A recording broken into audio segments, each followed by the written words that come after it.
In the grand theater of human existence, we are handed scripts from birth, not for leading roles in epic dramas, but for smaller, safer performance. A repertoire of well-worn sayings, familiar consolations,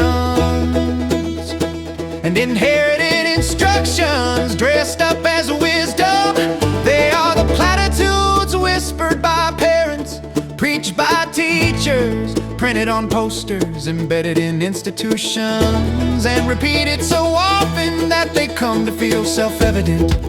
They are the voice of the queen, not a literal monarch, but a metaphorical sovereign of conventional wisdom, whose decrees are meant to be absorbed, not examined. Her reign is subtle, she governs not through force, but through familiarity. She colonizes the mind by sounding harmless. It's not about winning or losing, but how the game is played. She says it's not about the destination, but the journey she assures. And beneath those polished public proclamations lies the deeper and more dangerous law of her kingdom. It is not about questioning obnoxious platitudes, but quietly accepting absolute nonsense. This essay aims, if not to execute the queen, then at least to depose her from the throne of unearned authority. Her sayings are not timeless truths, more often they are instruments of social management, devices that soothe, pacify, and redirect attention away from power, inequality, purpose, and thought. The game is often about winning. The destination gives the journey its meaning, and the quiet acceptance of nonsense is among the most dangerous habits a civilization can acquire. The game and how it is played.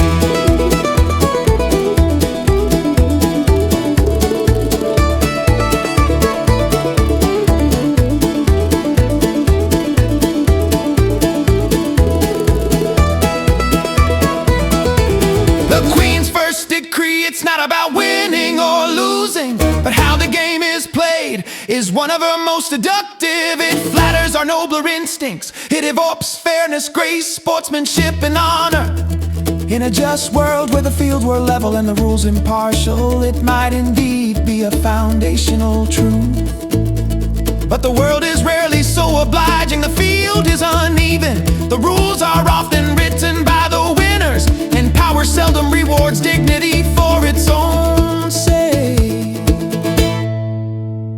In politics, the game is not merely about debate, vision, or the elegance of one's principles. It is about power, who gets it, who keeps it, and what is done with it. The losing side may have been principled, thoughtful, even noble, but the victor governs. The phrase in this context often functions less as wisdom than as anesthesia. It teaches the defeated to aestheticize their defeat and discourages them from asking whether the game itself was fair.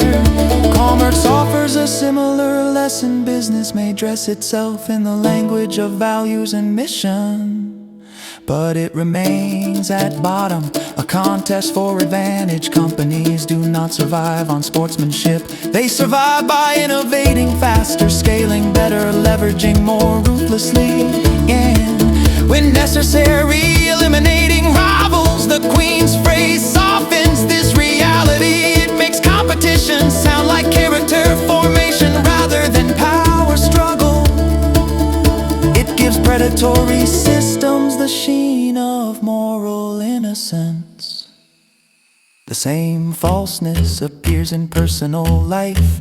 Tell a person who desperately needs a job that the interview itself was what mattered, and one begins to hear the cruelty beneath the cliche. Tell the rejected lover, the patient denied care, the tenant facing eviction, or the parent unable to provide for a child, that the real value lay in the process, and the phrase collapses under the weight of reality. There are circumstances in which the win is not vanity. It is necessity. The problem with the Queen's decree is not that it contains no truth. Of course, how the game is played matters. Means matter, character